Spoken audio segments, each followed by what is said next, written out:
នៅឆ្នាំ1936 Alan Turing បានចុះផ្សាយនៅទ្រឹស្ដីដ៏សំខាន់មួយដែលជាមូលដ្ឋានគ្រឹះនៃវិទ្យាសាស្ត្រកុំព្យូទ័រសម័យទំនើបក៏ប៉ុន្តែចាប់តាំងពីទ្រឹស្ដីរបស់ Alan Turing រហូតដល់ការផលិតម៉ាស៊ីនកុំព្យូទ័រទំនើប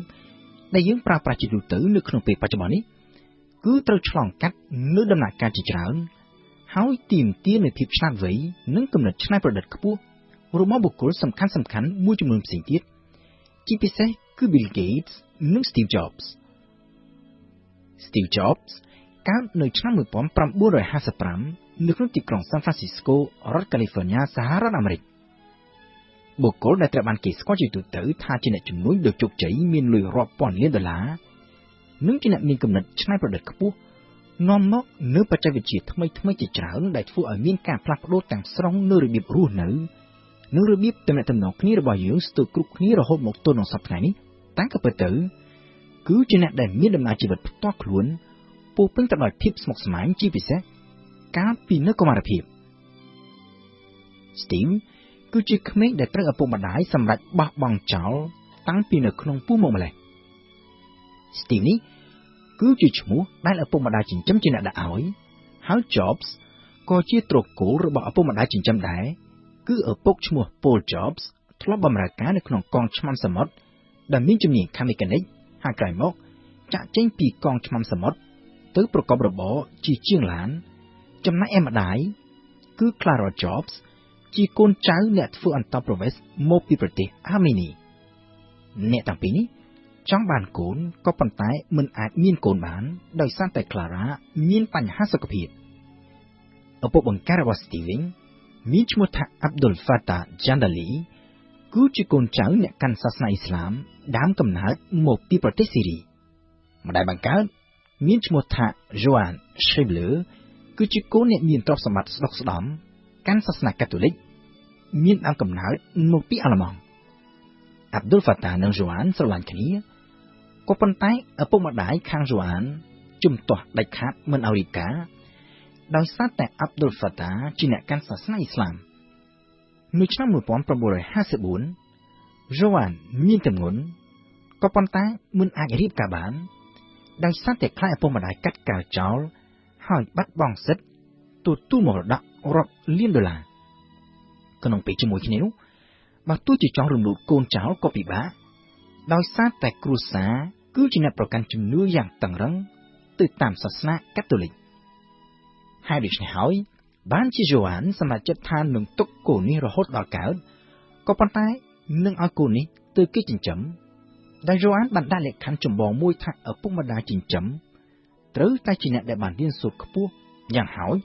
រហូតដល់ចប់ថ្នាក់មហាវិទ្យាល័យពីដំបូងឡើយនៅពេលដែលកូនមិនទាន់កើតនៅឡើយផង Joan បានព្រមព្រៀងឲ្យកូនទៅគ្រួសារជាមេធាវីម្នាក់ក៏ប៉ុន្តែនៅពេលដែលកូនកើតមកគឺជាកូនប្រុសមេធាវីនិងប្រពន្ធដែលចង់បានកូនស្រីក៏ស្រាប់តែបានប្តូរចិត្តហើយបដិសេធមិនទទួលយកកូននេះទៅចិញ្ចឹម Steve ត្រូវបានគេបោះបង់ចោលជាលើកទី2ទើបបានធ្លាក់ទៅដល់ដៃ Paul និង Clara Jobs ដែលជាអ្នករៀនសូត្រមិនបានចប់ថ្នាក់វិទ្យាល័យនោះផងដែលហេតុនេះហើយទើបពីដំបូងឡើយ Joan បដិសេធមិនព្រមចុះហត្ថលេខាលើលិខិតស្មុំកូននោះទេរហូតតតែច្រើនសប្តាហ៍ក្រោយមកទៀតហើយឆ្លងកាត់ក្តីក្តាំរហូតទៅដល់តុលាការទើប Joan សុខចិត្តចុះហត្ថលេខាក្រោយពីមានការសន្យាពី Paul និង Clara Jobs ថានឹងសន្សំលុយផ្ចង់ផ្ដើមឲ្យកូនប្រុសនេះរៀនសូត្រយ៉ាងតិចរហូតទៅដល់ថ្នាក់វិទ្យាល័យ Stephen Paul Jobs គឺជាឈ្មោះពេញដែល Paul និង Clara Jobs បានដាក់ឲ្យកូនប្រុសចិញ្ចឹមហើយតាំងពីកូននេះដឹងក្តីមកអ្នកទាំងពីរមិនដែលលាក់បាំងទេថាពួកគេមិនមែនជាឪពុកម្ដាយបង្កើតនោះទេគឺគ្រាន់តែជាឪពុកម្ដាយចិញ្ចឹមតែប៉ុណ្ណោះកាលពីក្មេងអាយុប្រហែលជា6ទៅ7ឆ្នាំ Steve ធ្លាប់មានការអាក់អន់ចិត្តយ៉ាងខ្លាំងរហូតរត់ទៅយំដាក់ឪពុកម្ដាយនៅពេលដែលមានគេនិយាយថាខ្លួនគឺជាកូនដែលឪពុកម្ដាយមិនចង់បានហើយបោះបង់ចោលទុកឲ្យគេចិញ្ចឹមក៏ប៉ុន្តែនៅពេលធំដឹងក្តីឡើង Steve Jobs តែងតែបានអះអាងថាលោកមិនដែលមានអារម្មណ៍ថាត្រូវគេបោះបង់ចោលនោះទេដោយសារតែឪពុកម្ដាយចិញ្ចឹមរបស់លោកបានចិញ្ចឹមបីបាច់ថ្នាក់ថ្នមនិងផ្ដល់នូវការស្រឡាញ់ចំពោះលោកប្រៀបដូចជាកូនបង្កើតហើយសម្រាប់ខ្លួនលោកផ្ទាល់វិញក៏ដូចគ្នាដែរគឺតែងតែចាត់ទុក Paul និង Clara Jobs ដូចជាឪពុកម្ដាយបង្កើតរបស់ខ្លួនដូច្នោះដែរ Steve Jobs ធំដឹងក្តីនៅក្នុងសង្កាត់មួយដែលត្រូវបានគេស្គាល់ជាទូទៅថាជាសម្បុកនៃក្រុមហ៊ុនបច្ចេកវិទ្យាថ្មីគឺ Silicon Valley វិស័យឧស្សាហកម្មបច្ចេកវិទ្យានៅសហរដ្ឋអាមេរិកចាប់ផ្ដើមស្គាល់នឹងការរីកចម្រើនយ៉ាងលឿនគួរឲ្យកត់សម្គាល់គឺចាប់ពីក្រោយសង្គ្រាមលោកលើកទី2នៅពេលនោះសហគ្រិនវ័យក្មេងជាច្រើននាំគ្នាចាប់អារម្មណ៍ទៅលើផ្នែកបច្ចេកវិទ្យាថ្មីនេះក៏ប៉ុន្តែពីដំបូងឡើយពួកគេមិនមានទីតាំងសម្រាប់ធ្វើការត្រឹមត្រូវនោះទេដោយអ្នកខ្លះយករោងដាក់ឡាននៅក្នុងផ្ទះដើម្បីធ្វើជាកន្លែងធ្វើការសិក្សានិងពិសោធន៍ទៅលើបច្ចេកវិទ្យានិងបង្កើតផលិតផលថ្មីៗដើម្បីយកទៅធ្វើអាជីវកម្មគេដឹងថាលោក David Packard និង Bill Hewlett ស្ថិតនៅក្នុងចំណោមអ្នកដែលបានបង្កើតក្រុមហ៊ុនបច្ចេកវិទ្យាចេញពីរោងដាក់ឡាននៅក្នុងផ្ទះគឺក្រុមហ៊ុន Hewlett Packard ដែលគេស្គាល់ជាទូទៅថា HP មិនយូរប៉ុន្មានក្រោយមកដែលមើលឃើញពីការរីកដុះដាលនៃវិស័យបច្ចេកវិទ្យានេះសាកលវិទ្យាល័យ Stanford បានបង្កើតទីតាំងមួយនៅក្នុងផ្ទៃដីប្រមាណជា8ហិកតាដើម្បីឲ្យសហគ្រិនក្មេងៗយកទៅធ្វើជាទីតាំងដើម្បីធ្វើការសិក្សាស្រាវជ្រាវនិងធ្វើអាជីវកម្មលើបច្ចេកវិទ្យាថ្មីៗដែលជាគំនិតរបស់ពួកគេសង្កាត់បច្ចេកវិទ្យានេះមានការរីកចម្រើនយ៉ាងឆាប់រហ័សហើយនៅពេលនោះបច្ចេកវិទ្យាដែលរីកដុះដាលខ្លាំងជាងគេគឺការផលិត Semiconductor ដោយប្រើ Silicon ហើយដូច្នេះហើយបានជាសង្កាត់នេះត្រូវជាប់ឈ្មោះថាជា Silicon Valley រហូតមកទល់នឹងពេលបច្ចុប្បន្ននេះ Steve Jobs គឺជាក្មេងដែលធំដឹងក្តីឡើងជាមួយនឹង Silicon Valley នៅពេលដែល Steve មានអាយុ10ឆ្នាំក្រុមហ៊ុន HP បានរីកដុះដាលក្លាយទៅជាក្រុមហ៊ុនបច្ចេកវិទ្យាដ៏ធំមួយដែលមានបុគ្គលិករហូតដល់ទៅប្រមាណជា 9,000 នាក់ម្ដាយរបស់ Steve ក៏ជាអ្នកធ្វើការនៅ Silicon Valley ហើយអ្នកដែលរស់នៅជុំវិញនោះក៏ភាគច្រើនសុទ្ធតែជាអ្នកធ្វើការនៅក្នុងវិស័យបច្ចេកវិទ្យា Steve Jobs ធ្លាប់បានលើកឡើងថាការធំដឹងក្តីឡើងនៅក្នុងសង្កាត់បច្ចេកវិទ្យានេះគឺបានជះឥទ្ធិពលយ៉ាងខ្លាំងទៅដល់ផ្នត់គំនិតរបស់លោកវាធ្វើឲ្យលោកមានគំនិតដក់ជាប់តែនឹងផ្នែកបច្ចេកវិទ្យាចង់រកស៊ីខាងផ្នែកបច្ចេកវិទ្យាហើយចង់ក្លាយទៅជាផ្នែកមួយនៅក្នុង Silicon Valley នេះ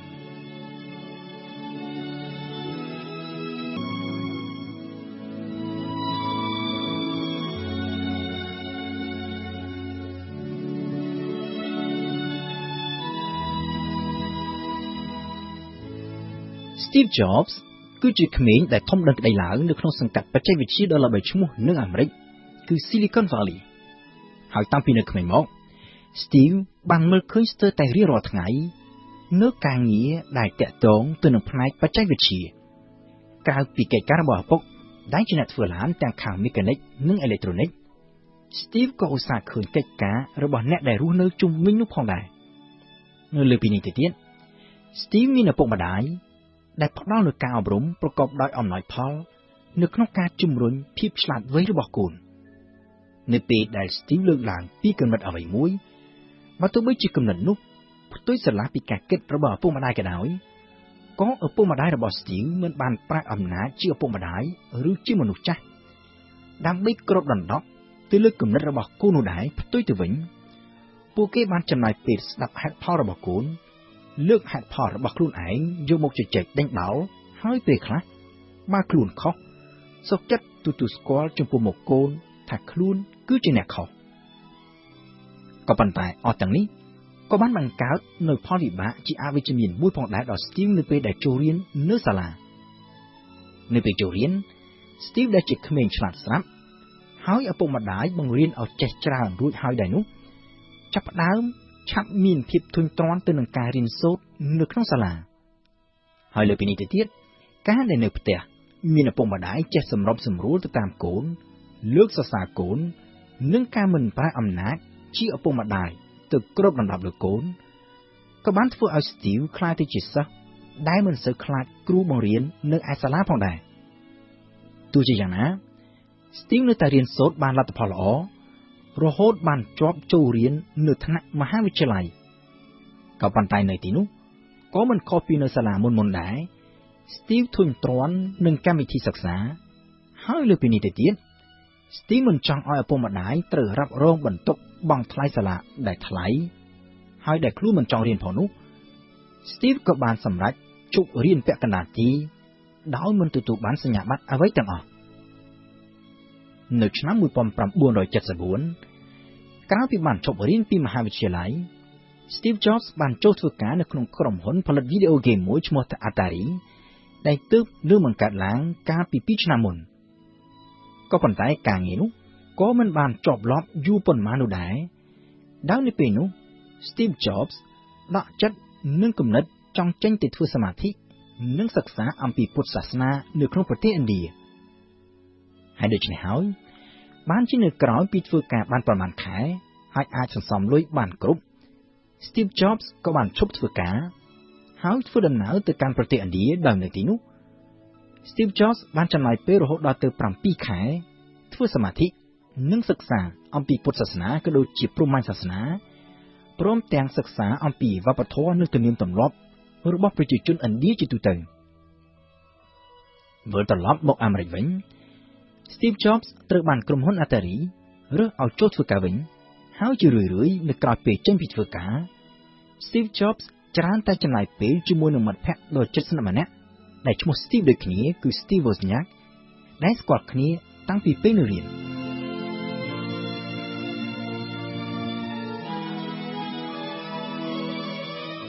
สตีฟวอสเนียกมีอายุจานจีนสตีฟจ็อบส์ได้ตัวปรัชญา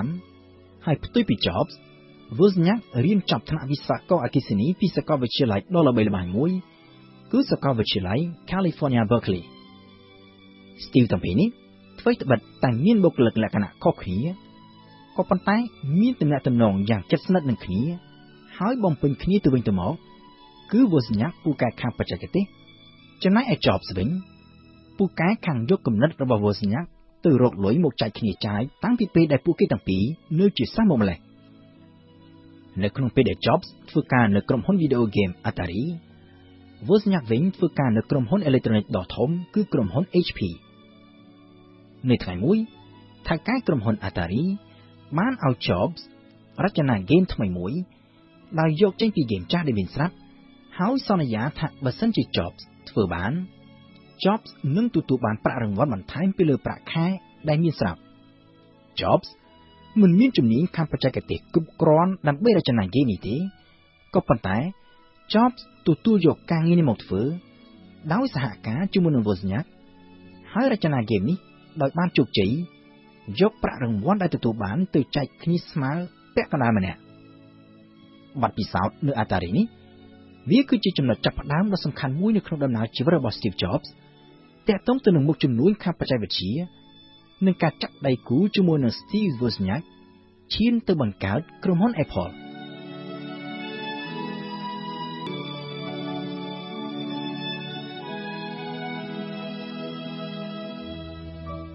เกิดตรำช้อนมือปอมปรำโบราณเจ็ดสิบพรำมาสิ้นคอมพิวเตอร์สมัยตำเนิบติดตามทฤษฎีระบบอลันทูริง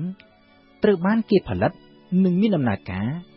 อาจเอาเก็บปรางปะติดตามดำเนินการจัดแสดงรู้ตัวหายก็ปัญหาในปีนู้คอมพิวเตอร์พิจารณามีตุ่มหอมถมดำไหลถลายหายตระบ้านปรางปะจานใต้ในตามสถาบันรัฐจีพิเศษคือในโครงวิสัยการพิจิตรคอมพิวเตอร์ต่อคล้วนได้มีตุ่มหอมโตจุลดำบงตระบ้านเก็บผลัดเหลาในชั้นบุปผาประบุโดยเจสบุนหายวิกุจิรุกุลได้น้อมตลอดการบังคับกลุ่มหุ้นคอมพิวเตอร์ดอลลาร์ใบละบายต่างปีในปีปัจจุบันคือกลุ่มหุ้น Microsoft หนึ่งกลุ่มหุ้น Apple ในชั้นบุปผาประบุโดยเจสปรามเมื่อเป็นเดลบิลเกตส์หนึ่งได้กู้ระบาดโลกคือพอลแลนด์บังคับกลุ่มหุ้น Microsoft สตีฟวอสเนียกหรือสตีฟจ็อบส์ก็มีการจับอารมณ์อย่างคล้ำหดหลายตัวเลือกคอมพิวเตอร์ตัวคลูนี่วอสเนียกได้ในปีนู้กำลังฝึกการเอากลุ่มหุ้น HP ในลาวใบกำเนิดจ้องบังคับคอมพิวเตอร์มวยประเภททำไมเตี้ยได้มีตู้แมชชีนในกระดาษจดหรือคีย์บอร์ดจีบล็อกแต่มวยใ hai ác tọp chọn chưa một nông tu tua đam bấy phu chi ekran Wozniak dọc rồi ní từ Brad Jobs hai lượng ní có một copy càng môn đá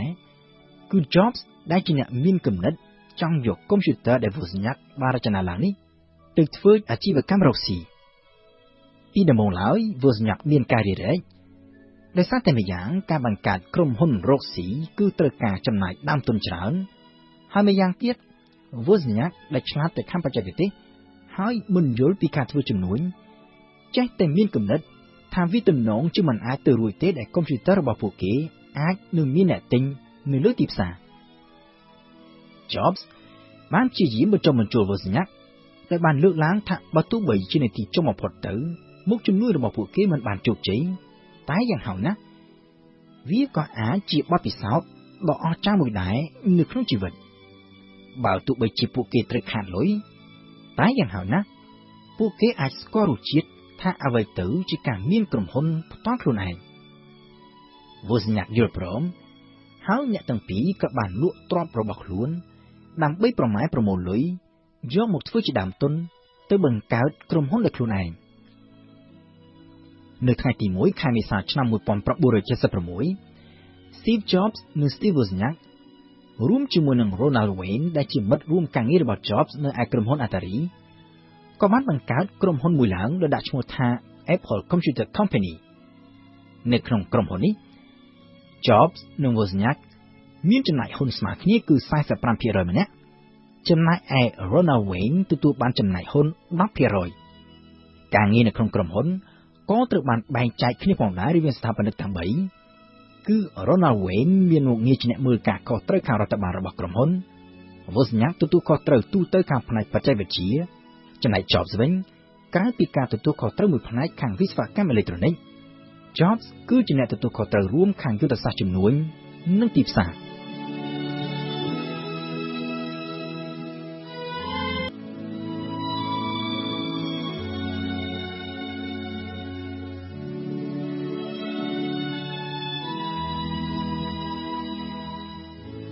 ក្រុមហ៊ុន Apple នៅពេលដែលទើបនឹងបង្កើតឡើងភ្លាមនៅមិនទាន់មានទ្រង់ទ្រីជាក្រុមហ៊ុនធំដុំដែលមានបុគ្គលិកនិងការិយាល័យធ្វើការត្រឹមត្រូវនៅឡើយនោះទេគឺចេញពីរោងដាក់ឡាននៅក្នុងផ្ទះដែល Steve Jobs និង Steve Wozniak ធ្វើការរចនានិងដំឡើងម៉ាស៊ីនកុំព្យូទ័រយកទៅលក់ហើយម៉ាស៊ីនកុំព្យូទ័រដែលពួកគេផលិតលក់ពីដំបូងមកនោះក៏មិនមែនជាកុំព្យូទ័រពេញលេញមួយនៅឡើយនោះដែរគឺគ្រាន់តែជាក្តារមេឬ motherboard មួយតែប៉ុណ្ណោះតាមក៏ពិតទៅនៅក្នុងអំឡុងពេលនោះកុំព្យូទ័រនៅមិនទាន់ជាឧបករណ៍ដែលគេផលិតឡើងសម្រាប់សាធារណជនជាទូទៅនៅឡើយនោះទេគឺសម្រាប់តែស្ថាប័នក្រុមហ៊ុនឬក៏អ្នកដែលមានចំណេះដឹងខាងកុំព្យូទ័រនេះស្រាប់ហើយតែប៉ុណ្ណោះហើយជាទូទៅកុំព្យូទ័រដែលគេធ្វើអាជីវកម្មនៅពេលនោះគឺមានត្រឹម motherboard និងគ្រឿងផ្សំមួយចំនួនដាច់ៗពីគ្នាបូករួមជាមួយនឹងគំរូប្លង់ដែលគេរចនាឡើងដើម្បីឲ្យអតិថិជនយកទៅរៀបចំដំឡើងដោយខ្លួនឯង Steve Jobs វិញមានគំនិតចង់ជំរុញឧស្សាហកម្មកុំព្យូទ័រនេះឲ្យឈានទៅដល់ដំណាក់កាលមួយថ្មីទៀតគឺពង្រីកទីផ្សារកុំព្យូទ័រទៅដល់សាធារណជនជាទូទៅហើយដូច្នេះហើយបានជា Steve Jobs បញ្ចុះបញ្ចូល Steve Wozniak ឲ្យធ្វើការរចនានៅកុំព្យូទ័រមួយប្រភេទថ្មីទៀតដែលគេឲ្យឈ្មោះថា Apple II ដែលមានគ្រប់គ្រឿងហើយដំឡើងរួចជាស្រេចដែលអតិថិជនទូទៅទោះជាអ្នកដែលមិនមានជំនាញខាងកុំព្យូទ័រក៏ដោយក៏អាចទិញយកទៅប្រើប្រាស់បានដោយមិនចាំបាច់ធ្វើការរៀបចំដំឡើងដោយខ្លួនឯងក៏ប៉ុន្តែការធ្វើអាជីវកម្មទៅលើម៉ាស៊ីនកុំព្យូទ័រពេញលេញប្រភេទថ្មីនេះវាទាមទារនូវការចំណាយដើមទុនយ៉ាងច្រើនដែល Jobs និង Wozniak មិនមានលទ្ធភាពក្នុងការចំណាយហើយដូច្នេះហើយបានជាការពីដំបូងឡើយ Jobs និង Wozniak ចង់យកគំរូប្លង់កុំព្យូទ័រប្រភេទថ្មីដែលពួកគេរចនាឡើងនេះលក់ឲ្យក្រុមហ៊ុនផ្សេងយកទៅធ្វើអាជីវកម្មក៏ប៉ុន្តែនៅពេលនោះមិនមានក្រុមហ៊ុនណាសុខចិត្តទទួលទិញយកនោះទេ Steve Jobs ក៏បដូរគំនិតហើយងាកទៅស្វែងរកដៃគូវិនិយោគគឺស្វែងរកអ្នកណាដែលសុខចិត្តបោះទុនវិនិយោគជាថ្នូរទៅនឹងការទទួលបានចំណាយហ៊ុននៅក្នុងក្រុមហ៊ុន Apple ការស្វែងរកដៃគូវិនិយោគនេះក៏វាមិនមែនជាការងាយស្រួលនោះដែរដោយសារតែក្រុមហ៊ុននិងអ្នកវិនិយោគភាគច្រើនមិនមានទំនុកចិត្តចំពោះ Apple ដែលជាក្រុមហ៊ុនដ៏តូចទើបនឹងបង្កើតថ្មីគ្មានកេរ្តិ៍ឈ្មោះហើយសូម្បីតែការិយាល័យធ្វើការក៏មិនមានត្រឹមត្រូវនឹងគេផង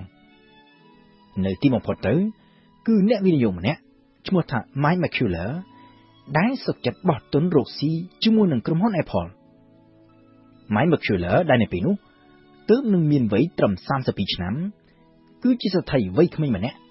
ដែលសល់លុយរាប់លានដុល្លាររកបានពីការងារជាអ្នកគ្រប់គ្រងផ្នែកទីផ្សារឲ្យក្រុមហ៊ុនអេឡិចត្រូនិកដ៏ល្បីមួយគឺក្រុមហ៊ុន Intel Mike McCullough បានសុខចិត្តបោះទុនចំនួន$25,000ជាថ្នូរទៅនឹងការទទួលបាននូវចំណែកហ៊ុន 1/3 នៅក្នុងក្រុមហ៊ុន Apple គិតមកទល់នឹងពេលនោះម្ចាស់ភាគហ៊ុននៅក្នុងក្រុមហ៊ុន Apple គឺនៅសល់តែ Steve Jobs និង Steve Wozniak តែប៉ុណ្ណោះដោយសារតែ Ronald Wayne បានចាកចេញពីក្រុមហ៊ុនតាំងពីក្រោយពេលបង្កើតទើបនឹងបាន11ថ្ងៃមកម្ល៉េះក្រោយការចូលហ៊ុនរបស់ Mike McCullough ម្ចាស់ភាគហ៊ុនរបស់ Apple ក៏បានកើនឡើង3នាក់ដូចកាលពីមុនវិញក៏ប៉ុន្តែផ្ទុយពី Ronald Wayne ដែលមានចំណែកភាគហ៊ុនដ៏តិចតួច Mike McCullough វិញទទួលបានចំណែកភាគហ៊ុនស្មើគ្នាជាមួយនឹង Steve Jobs និង Steve Wozniak ពលគឺម្នាក់មានភាគហ៊ុន 26% ស្មើគ្នាចំណែកឯភាគហ៊ុនដែលនៅសល់ពីនោះគឺបំរុងទុកក្រែងមានអ្នកវិនិយោគផ្សេងទៀតចង់មកចូលរួមទៅថ្ងៃក្រោយទៀត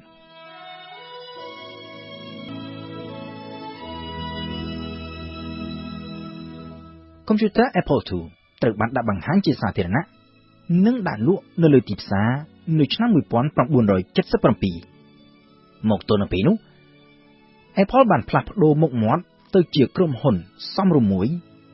ដែលទីកន្លែងធ្វើការត្រូវបានរើចេញពីរោងដាក់ឡានរបស់ Steve Jobs ទៅការិយាល័យត្រឹមត្រូវមានបុគ្គលិកជាង10នាក់មានអតិថិជនព្រមទាំងមានទំនុកចិត្តល្មមដែលអាចឲ្យធនាគារសុខចិត្តរកស៊ីជាមួយតាមរយៈការផ្ដល់ឥណទាននៅឆ្នាំ1980 Apple បានសម្រេចប្រែខ្លួនទៅជាក្រុមហ៊ុនសាធារណៈហើយបោះមូលបត្រលក់នៅលើទីផ្សារដោយការបោះមូលបត្រដំបូងរបស់ក្រុមហ៊ុន Apple នៅពេលនោះត្រូវបានគេចាត់ទុកថាជាជោគជ័យមិនធ្លាប់មានចាប់តាំងពីការបោះមូលបត្ររបស់ក្រុមហ៊ុនផលិតរថយន្តអាមេរិកគឺក្រុមហ៊ុន Ford កាលពីឆ្នាំ1956លើពីនេះទៅទៀតក្រោយការបោះមូលបត្រលក់ជាសាធារណៈតម្លៃរបស់ក្រុមហ៊ុន Apple ក៏បានកើនឡើងកប់ពពកផងដែរដែលគេឃើញថាកាលពីឆ្នាំ1977នៅមុនពេលចេញលក់កុំព្យូទ័រ Apple II ក្រុមហ៊ុន Apple នេះត្រូវបានគេប៉ាន់ស្មានថាមានតម្លៃត្រឹមតែប្រមាណជាង$5,000អាមេរិកតែប៉ុណ្ណោះក៏ប៉ុន្តែត្រឹមតែជាង3ឆ្នាំក្រោយមកគឺនៅចុងឆ្នាំ1980ក្រោយពេលបោះមូលបត្រលក់នៅលើទីផ្សារហើយតម្លៃសរុបរបស់ក្រុមហ៊ុន Apple ទាំងមូលបានកើនឡើងរហូតដល់ទៅជិត$1,400 លានអាមេរិកហើយ Steve Jobs ដែលនៅពេលនោះទើបនឹងមានវ័យ25ឆ្នាំក៏បានក្លាយទៅជាស្ត្រីដែលមានទ្រព្យសម្បត្តិសរុបរហូតដល់ទៅប្រមាណជា$250 លានអាមេរិកការធ្វើអាជីវកម្មលើម៉ាស៊ីនកុំព្យូទ័រ Apple II នេះវិញក៏ទទួលបានជោគជ័យយ៉ាងខ្លាំងផងដែរដោយអាចលក់ដាច់រហូតដល់ទៅប្រមាណជាជិត6 លានគ្រឿងនៅក្នុងរយៈពេលប្រមាណជា16ឆ្នាំក្រោយការដាក់បង្ហាញជាសាធារណៈក៏ប៉ុន្តែ Steve Jobs ក៏មិនបានស្កប់ចិត្តតែត្រឹមនោះដែរដោយសារតែលោកប្រមាថទុកថាម៉ាស៊ីនកុំព្យូទ័រ Apple II នេះមិនអាចចេះតែបន្តមានប្រជាប្រិយភាពហើយអាចមានជោគជ័យនៅលើទីផ្សារជារៀងរហូតបាននោះទេម្យ៉ាងវិញទៀតនៅពេលនោះម៉ាស៊ីនកុំព្យូទ័រ Apple II នេះត្រូវបានគេស្គាល់ជាទូទៅថាជាកុំព្យូទ័រដែលរចនាឡើងដោយ Steve Wozniak ហើយ Steve Jobs វិញមានមហិច្ឆតាចង់ផលិតកុំព្យូទ័រថ្មីមួយដោយខ្លួនឯងហើយជាកុំព្យូទ័រដែលមានភាពអស្ចារ្យលើសពីអ្វីដែលគេធ្លាប់ធ្វើតាំងពីពេលកន្លងមក Jobs ក៏បានចាប់ផ្ដើមគម្រោងបង្កើតកុំព្យូទ័រប្រភេទមួយថ្មីទៀតដែលមានឈ្មោះថា Macintosh ហើយដែលក្រោយមកត្រូវបានគេហៅកាត់ដោយខ្លីថា Mac រហូតមកទល់នឹងពេលបច្ចុប្បន្ននេះ Macintosh ត្រូវបានគេចាត់ទុកថាជាកុំព្យូទ័រផ្ទាល់ខ្លួនលើកដំបូងនៅក្នុងប្រវត្តិសាស្ត្រ ដែលដាក់លក់នៅលើទីផ្សារហើយប្រើប្រព័ន្ធដែលគេហៅតាមភាសាអង់គ្លេសថា Graphical User Interface ពោលគឺប្រព័ន្ធដែលអនុញ្ញាតឲ្យអ្នកប្រើប្រាស់អាចបញ្ជាម៉ាស៊ីនកុំព្យូទ័រដោយប្រើ mouse កាលពីពេលមុននោះគ្រប់ម៉ាស៊ីនកុំព្យូទ័រទាំងអស់ប្រើប្រព័ន្ធបញ្ជាមួយដែលគេឲ្យឈ្មោះតាមភាសាអង់គ្លេសថា Command Line Interface ដែលអ្នកប្រើប្រាស់អាចបញ្ជាកុំព្យូទ័របានតែតាមរយៈ keyboard ដោយនៅក្នុងនោះកម្មវិធីឈ្មោះថា DOS គឺជាកម្មវិធីដែលគេស្គាល់ច្រើនជាងគេគឺ Apple DOS ប្រើសម្រាប់កុំព្យូទ័ររបស់ក្រុមហ៊ុន Apple និង MS DOS របស់ក្រុមហ៊ុន Microsoft ដែលជាទូទៅប្រើសម្រាប់កុំព្យូទ័ររបស់ក្រុមហ៊ុន IBM នៅពេលនោះគេឃើញថាប្រព័ន្ធបញ្ជា Command Line Interface នេះមានលក្ខណៈស្មុគស្មាញខ្លាំងសម្រាប់អ្នកប្រើប្រាស់ជាទូទៅជាពិសេសអ្នកដែលគ្មានជំនាញខាងកុំព្យូទ័រហើយដូច្នេះហើយបានជាគេបង្កើតប្រព័ន្ធ Graphical User Interface នេះឡើងក្រុមហ៊ុន Apple របស់ Steve Jobs និងក្រុមហ៊ុន Microsoft របស់ Bill Gates សុទ្ធតែបានបង្កើតគម្រោងធ្វើកម្មវិធីកុំព្យូទ័រដោយប្រើប្រព័ន្ធ Graphical User Interface នេះដូចគ្នាក៏ប៉ុន្តែគឺ Steve Jobs ដែលធ្វើបានមុនដោយផលិតនិងដាក់លក់កុំព្យូទ័រ Macintosh នៅលើទីផ្សារនៅឆ្នាំ1984មួយឆ្នាំមុនការផលិតកម្មវិធី Microsoft Windows សម្រាប់កុំព្យូទ័រ IBM នៅឆ្នាំ1985ទោះជាយ៉ាងណាការចេញលក់កម្មវិធី Microsoft Windows នេះបានបង្កើតឲ្យមានទៅជាជម្លោះដ៏ក្តៅគគុករវាង Steve Jobs និង Bill Gates ដោយនៅពេលនោះ Steve Jobs បានចោទថាកម្មវិធី Microsoft Windows របស់ Bill Gates គឺជាការលួចចម្លងពីកម្មវិធី Macintosh Operating System របស់ Apple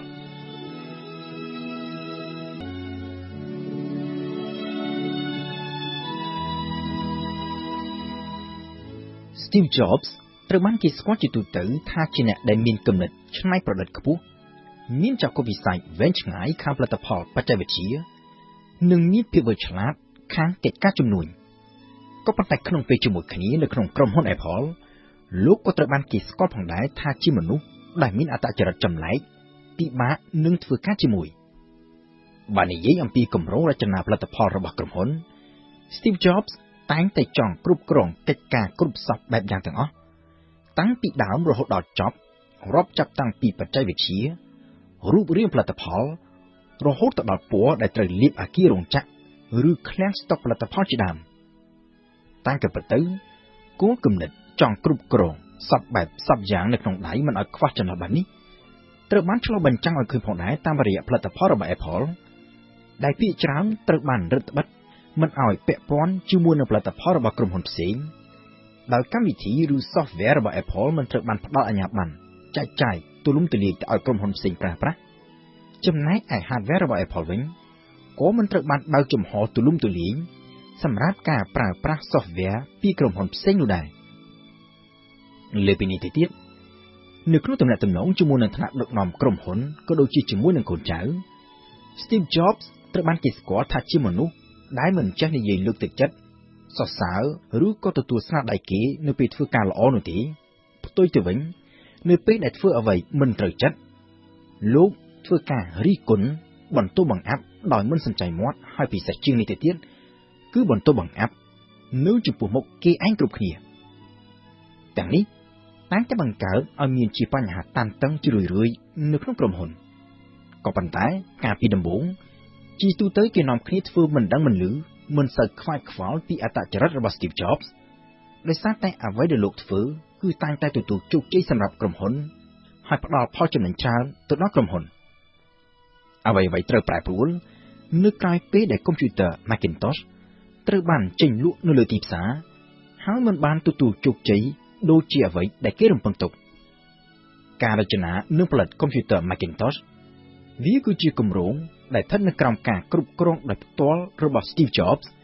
ដែលធ្លាប់បានអះអាងថាលោកនឹងធ្វើឲ្យ Macintosh នេះក្លាយទៅជាកុំព្យូទ័រដ៏ល្អអស្ចារ្យបំផុតមួយដែលគេមិនធ្លាប់ឃើញមានពីមុនក៏ប៉ុន្តែនៅពេលចេញលក់ដំបូងនៅឆ្នាំ1984 Macintosh ពិបាកនឹងរកទីផ្សារក្នុងការលក់ចេញដោយសារតែវាជាកុំព្យូទ័រដែលមានតម្លៃថ្លៃក៏ប៉ុន្តែមានល្បឿនយឺតហើយលើសពីនេះទៅទៀត software របស់ Macintosh ក៏មានតិចតួចចំណែកឯ software របស់ក្រុមហ៊ុនផ្សេង ក៏គេមិនអាចយកមកប្រើនៅលើ Macintosh នេះបានបរាជ័យរបស់ Steve Jobs ក្នុងការរចនាម៉ាស៊ីនកុំព្យូទ័រ Macintosh នេះបានបង្កើតឲ្យមានភាពតានតឹងកាន់តែខ្លាំងឡើងនៅក្នុងជួរថ្នាក់ដឹកនាំក្រុមហ៊ុន Apple រហូតឈានទៅដល់ការដកតំណែង Steve Jobs ដែលជាស្ថាបនិកដើមរបស់ក្រុមហ៊ុន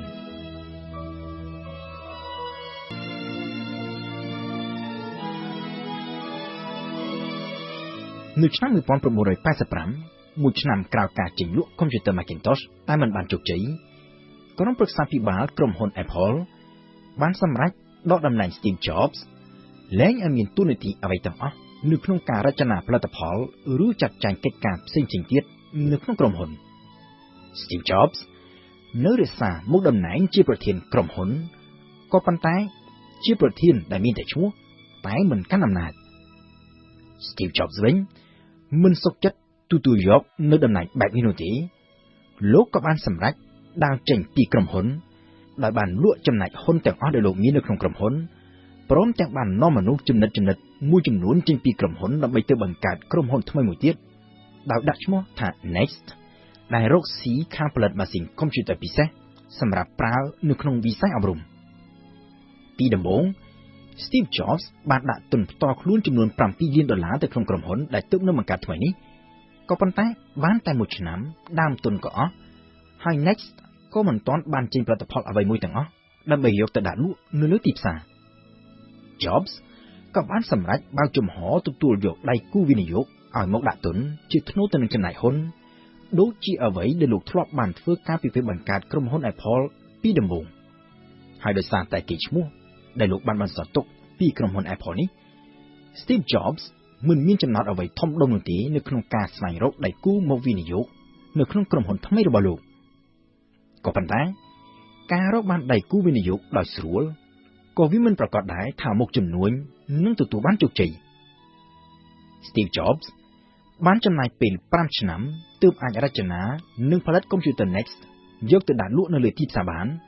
ហើយកុំព្យូទ័រដែលចេញលក់ដំបូងនោះគឺនៅឆ្នាំ1990ត្រូវបានគេទទួលស្គាល់ថាជាកុំព្យូទ័រដែលមានរូបរាងក៏ស្អាតហើយបច្ចេកវិទ្យាក៏ជឿនលឿន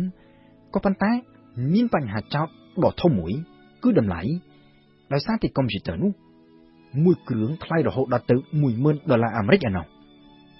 ជាលទ្ធផលកុំព្យូទ័រនេះមិនអាចជ្រៀតចូលទៅក្នុងទីផ្សារប្រគួតប្រជែងជាមួយនឹងក្រុមហ៊ុនផ្សេងទៀតបានហើយ3ឆ្នាំក្រោយមកនៅឆ្នាំ1993 Next ក៏បានសម្រេចបោះបង់គម្រោងផលិតកុំព្យូទ័រនេះចោលហើយងាកទៅផ្ដោតតែទៅលើការផលិតកម្មវិធីកុំព្យូទ័រវិញម្ដងនៅឆ្នាំ1994ទើបក្រុមហ៊ុន Next នេះអាចរកប្រាក់ចំណេញបានជាលើកទី1ក្រោយពីបានបង្កើតនិងមានដំណើរការអស់រយៈពេលជិត10ឆ្នាំសម្រាប់ Steve Jobs មុខជំនួយនៅក្នុងក្រុមហ៊ុន Next អាចរាប់ថាជាបរាជ័យមួយបើធៀបទៅនឹងអ្វីដែលលោកបានធ្វើនៅក្នុងក្រុមហ៊ុន Apple នាពេលកន្លងមកក៏ប៉ុន្តែនៅក្រៅពេលដែលលោកដើរចេញពីក្រុមហ៊ុន Apple Jobs មិនមែនមានតែមុខជំនួយនៅក្នុងក្រុមហ៊ុន Next នេះមួយនោះទេនៅឆ្នាំ1986មួយឆ្នាំក្រោយពីបានដើរចេញពីក្រុមហ៊ុន Apple ទៅបង្កើតក្រុមហ៊ុន Next Steve Jobs បានចំណាយលុយ$10 លានអាមេរិកដើម្បីទិញយកក្រុមហ៊ុនមួយឈ្មោះថា Pixar ដែលជំនាញខាងការផលិតគំនូរជីវចលដោយប្រើកុំព្យូទ័រហើយដែលកាលពីមុននោះគ្រាន់តែជាផ្នែកមួយប៉ុណ្ណោះរបស់ក្រុមហ៊ុន Lucasfilm ដែលជាក្រុមហ៊ុនផលិតភាពយន្តដ៏ល្បីល្បាញ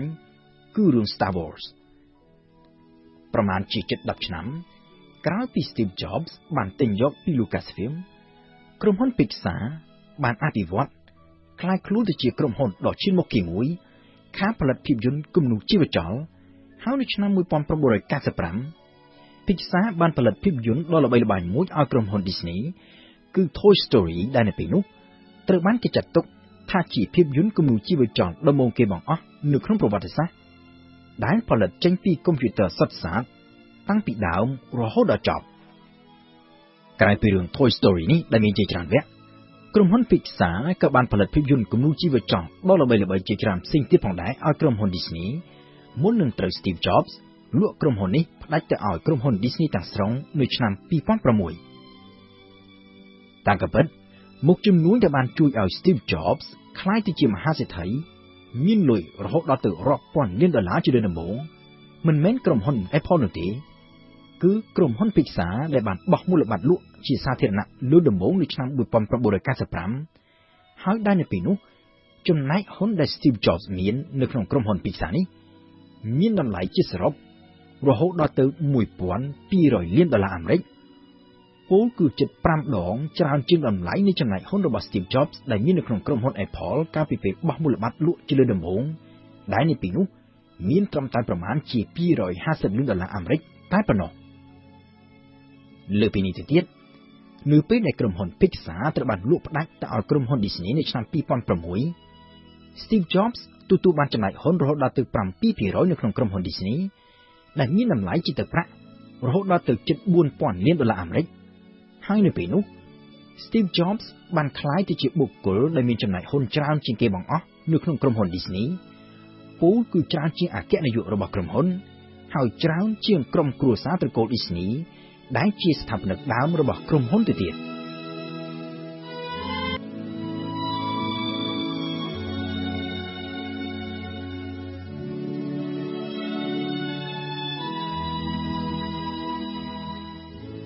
នៅក្នុងរយៈពេលប្រមាណឆ្នាំក្រោយការចាក់ចេញរបស់ Steve Jobs Apple នៅតែជាក្រុមហ៊ុនដែលមានជោគជ័យក្នុងការរកស៊ីក៏ប៉ុន្តែជោគជ័យនេះវាមិនថិតថេរនៅបានយូរប៉ុន្មាននោះទេបញ្ហាចោទរបស់ Apple នៅពេលនោះគឺខ្វះគំនិតច្នៃប្រឌិតមិនបង្កើតផលិតផលប្លែកថ្មីហើយពឹងផ្អែកខ្លាំងតែទៅលើការកែលម្អកុំព្យូទ័រ Macintosh ដែលត្រូវបានចេញលក់ជាច្រើនឆ្នាំមកហើយ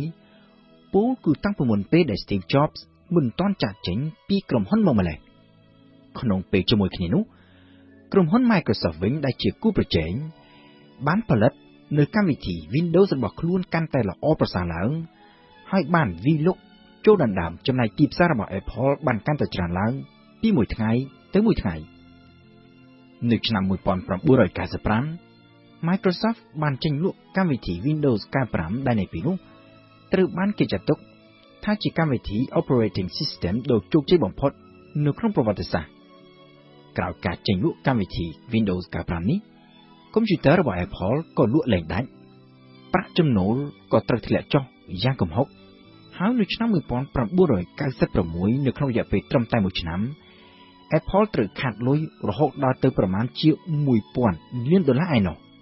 ហើយតម្លៃហ៊ុនរបស់ Apple នៅលើទីផ្សារនោះទៀតសោតក៏ត្រូវធ្លាក់ដាំដុះផងដែរដោយតម្លៃហ៊ុនដែលកាលពីឆ្នាំ1991មានរហូតដល់ទៅ$70ក្នុងមួយហ៊ុនបានធ្លាក់ចុះមកនៅត្រឹមតែ$14ប៉ុណ្ណោះក្នុងមួយហ៊ុននៅពេលនោះ Steve Jobs ធ្វើត្បិតតែកំពុងតែទទួលបានជោគជ័យនៅក្នុងមុខជំនួញនៅក្នុងក្រុមហ៊ុន Pixar ក៏ប៉ុន្តែលោកនៅតែមានបំណងចង់វិលត្រឡប់មកដឹកនាំក្រុមហ៊ុន Apple វិញដោយសារតែម្យ៉ាង Apple គឺជាក្រុមហ៊ុនដែលលោកជាអ្នកបង្កើតឡើងចាប់តាំងពីបាត់ដៃទៅទេហើយកាន់តែសំខាន់ជាងនេះទៅទៀតលោកនៅតែដកគំនិតស្រឡាញ់ការងារតាក់ទងទៅនឹងការរចនាផលិតផលថ្មីបង្កើតបច្ចេកវិទ្យាថ្មីហើយអាចប្រើគំនិតច្នៃប្រឌិតរបស់លោកបានយ៉ាងពេញលេញដែលលោកធ្លាប់បានធ្វើនៅក្នុងក្រុមហ៊ុន Apple កាលពីពេលកន្លងមកពីដំបូងឡើយមានអ្នកវិនិយោគដ៏ធំមួយបានមកជជែកជាមួយនឹង Steve Jobs ដោយគ្រោងចំណាយលុយប្រមាណជា$3,000 លានអាមេរិកប្រមូលទិញភាគហ៊ុនរបស់ Apple នៅលើទីផ្សារគឺធ្វើយ៉ាងណាទិញឲ្យបានចំណេញភាគច្រើនល្មមអាចបានយកក្រុមហ៊ុនមកកាន់កាប់នៅក្នុងដៃហើយឲ្យ Steve Jobs ត្រឡប់ទៅដឹកនាំក្រុមហ៊ុននេះវិញក៏ប៉ុន្តែនៅពេលនោះ Jobs បានបដិសេធដោយបានលើកឡើងថាលោកមិនចូលចិត្តវិធីប្រមូលទិញភាគហ៊ុនដើម្បីដណ្ដើមយកក្រុមហ៊ុនមកកាន់កាប់ដោយបង្ខំបែបនេះនោះទេក៏ប៉ុន្តែប្រសិនបើក្រុមហ៊ុន Apple ហៅលោកឲ្យទៅដឹកនាំក្រុមហ៊ុនវិញតាមការព្រមព្រៀងគ្នាទាំងសងខាងលោកពេញចិត្តនឹងទៅនៅចុងឆ្នាំ1996ក្រុមហ៊ុន Apple បានចរចាទិញយកក្រុមហ៊ុន Next ពី Steve Jobs ព្រមទាំងបានយកលោកឲ្យវិលត្រឡប់ចូលមកធ្វើការនៅ Apple វិញដោយពីដំបូងត្រឹមតែជាទីប្រឹក្សាហើយក្រោយមកត្រូវបានតែងតាំងឲ្យធ្វើជាអគ្គនាយកក្រុមហ៊ុននៅខែកញ្ញាឆ្នាំ1997មុននឹងសុខចិត្តទទួលយកតំណែងនេះ Jobs បានទាមទារឲ្យមានការផ្លាស់ប្ដូរសមាជិកក្រុមប្រឹក្សាភិបាលក្រុមហ៊ុនស្ទើរតែទាំងអស់ដោយក្នុងចំណោមអ្នកដែលលោកទាមទារឲ្យលាឈប់ពីតំណែងនោះក៏មានដែរ Mike McCullough ได้ជាអិសរាជនដែលបានដើរតួនាទីយ៉ាងសំខាន់នៅក្នុងដំណើរជីវិតរបស់ក្រុមហ៊ុន Apple គឺ Mike McCullough ដែលជាអ្នកបានបោះទុនវិនិយោគចូលក្នុងក្រុមហ៊ុន Apple កាលពីដើមដំបូងនៅពេលដែល Apple មិនទាន់មានរូបរាងជាក្រុមហ៊ុនត្រឹមត្រូវនៅឡើយហើយដែលគ្មានអ្នកណាចង់បោះទុនរកស៊ីជាមួយហើយ Mike McCullough គឺជាអ្នកដែលស្ថិតនៅក្នុងចំណោមម្ចាស់ហ៊ុនដំបូងទាំង3របស់ Apple ដែលមានចំណែកហ៊ុនស្មើគ្នានឹង Steve Jobs និង Steve Wozniak ក៏ប៉ុន្តែ Mike McCullough ស្ថិតនៅក្នុងចំណោមអ្នកដែលបានគាំទ្រសេចក្តីសម្រេចដកតំណែង Steve Jobs កាលពីឆ្នាំ1985ហើយដូច្នេះហើយបានជា Jobs លែងទុកចិត្ត Mike McCullough ក៏ប៉ុន្តែបើទោះបីជាយ៉ាងនេះក៏ដោយលោកនៅតែគោរពនិងស្រឡាញ់ Mike McCullough ដោយចាត់ទុកដូចជាឪពុកដូច្នោះដែរហើយដូច្នេះហើយបានជានៅពេលដែលលោកទាមទារឲ្យមានការរុះរើសមាជិកក្រុមប្រឹក្សាពិបាលថ្មី Jobs ដែលចង់បង្ហាញពីការគោរពដល់ Mike McCullough ក៏បានធ្វើដំណើរទៅដល់គេហដ្ឋានរបស់ Mike McCullough ដើម្បីស្នើសុំដោយផ្ទាល់មាត់ឲ្យលោកលាឈប់ពីមុខតំណែងនៅពេលនោះ Jobs មានការធូរចិត្តដែលបានដឹងថា Mike McCullough មិនអាក់អន់ចិត្តនឹងលោកហើយបង្ហាញនូវការយោគយល់ថាវាក៏លំមដល់ពេលដែរដែលលោកត្រូវចាកចេញពីក្រុមហ៊ុន Apple មុននឹងចាកចេញ Steve Jobs បានសុំយោបល់ជាលើកចុងក្រោយពី Mike McCullough អំពីអនាគតនៃក្រុមហ៊ុន Apple គឺថាតើត្រូវធ្វើយ៉ាងណាដើម្បីឲ្យ Apple នេះក្លាយទៅជាក្រុមហ៊ុនដែលមានជោគជ័យហើយជោគជ័យស្ថិតស្ថេរនៅបានយូរអង្វែងច្រើនឆ្នាំតទៅថ្ងៃខាងមុខ Mike McCullough បានឆ្លើយតបទៅវិញថាមធ្យោបាយមានតែមួយគត់គឺ Apple ត្រូវតែចេះផ្លាស់ប្ដូរបត់បែនសម្របខ្លួនទៅតាមទីផ្សារដោយត្រូវបង្កើតបច្ចេកវិទ្យាថ្មីឬឧបករណ៍ប្រើប្រាស់ថ្មីសម្រាប់អតិថិជននៅពេលនោះ Steve Jobs មិនបាននិយាយអ្វីតបតទៅវិញច្រើននោះទេក៏ប៉ុន្តែនៅក្នុងចិត្តរបស់លោកឯកភាពទាំងស្រុងទៅនឹងអ្វីដែល Mike McCullough បានលើកឡើងហើយនេះគឺជាអ្វីដែលលោកនឹងធ្វើសម្រាប់ក្រុមហ៊ុន Apple នៅពេលក្រោយៗមកទៀតនៅឆ្នាំ1998មួយឆ្នាំក្រោយពីបានឡើងមកគ្រប់គ្រងក្រុមហ៊ុន Apple វិញ Steve Jobs បានចេញលក់កុំព្យូទ័រស៊េរីថ្មីគឺកុំព្យូទ័រ iMac ហើយគិតត្រឹមចុងឆ្នាំ1998 iMac នេះបានក្លាយទៅជាកុំព្យូទ័រដែលលក់ដាច់ច្រើនជាងគេបំផុតនៅក្នុងទីផ្សារសហរដ្ឋអាមេរិកមួយឆ្នាំក្រោយមកទៀតនៅឆ្នាំ1999 Steve Jobs បានចេញលក់កុំព្យូទ័រប្រភេទថ្មីមួយទៀតគឺកុំព្យូទ័រយួរដៃ Mac iBook ដែលរចនាឡើងតម្រូវទៅតាមទីផ្សារនៃអតិថិជនជានិស្សិតគិតមកត្រឹមនឹងពេលនោះ Apple ធ្វើបិទតែមិនអាចយកឈ្នះគូប្រជែងគឺក្រុមហ៊ុន Microsoft ក្នុងការគ្រប់គ្រងទីផ្សារកុំព្យូទ័រវិញបានក៏ប៉ុន្តែទោះជាយ៉ាងណា Jobs បានសង្គ្រោះក្រុមហ៊ុន Apple នេះពីការដួលរលំហើយឲ្យប្រែក្លាយទៅជាក្រុមហ៊ុនដែលមានប្រាក់ចំណេញខ្ពស់និងមានកេរ្តិ៍ឈ្មោះឡើងវិញប៉ុន្មានឆ្នាំក្រោយមកទៀត Steve Jobs បាននាំក្រុមហ៊ុន Apple នេះមកដល់ចំណុចរបត់ដ៏សំខាន់មួយទៀតគឺពង្រីកមុខជំនួញចេញពីវិស័យកុំព្យូទ័រដោយដំបូងឈានជើងចូលទៅក្នុងវិស័យឧស្សាហកម្មដូរតន្ត្រីតាមរយៈការបង្កើតកម្មវិធី iTunes សម្រាប់ស្តុកចាត់ចែងនិងចាក់ស្ដាប់បទចម្រៀងនៅលើកុំព្យូទ័រហើយប៉ុន្មានខែក្រោយមកទៀតចេញលក់ឧបករណ៍សម្រាប់ស្ដាប់ភ្លេងគឺ iPod មុននឹងដាក់ឲ្យដំណើរការ iTunes Store សម្រាប់លក់បទចម្រៀងអនឡាញនៅឆ្នាំ2003នៅឆ្នាំ2007ក្រោយពីបានផ្លាស់ប្ដូរឈ្មោះក្រុមហ៊ុនពី Apple Computer ដែលលុបពាក្យ Computer ចេញទុកត្រឹមតែ Apple Steve Jobs បានបោះជំហានចូលក្នុងវិស័យថ្មីមួយទៀតគឺវិស័យទូរគមនាគមន៍តាមរយៈការចេញលក់ទូរស័ព្ទ iPhone ដែលជាផលិតផលដ៏ជោគជ័យបំផុតមួយរបស់ Apple ក៏ប៉ុន្តែគិតមកទល់នឹងពេលនោះ Steve Jobs ត្រូវប្រឈមមុខនឹងបញ្ហាផ្ទាល់ខ្លួនដ៏ធំមួយដែលភាពឆ្លាតវៃគំនិតច្នៃប្រឌិតនិងទ្រព្យសម្បត្តិដ៏មហាសាលរបស់លោកក៏មិនអាចជួយបាននោះគឺបញ្ហា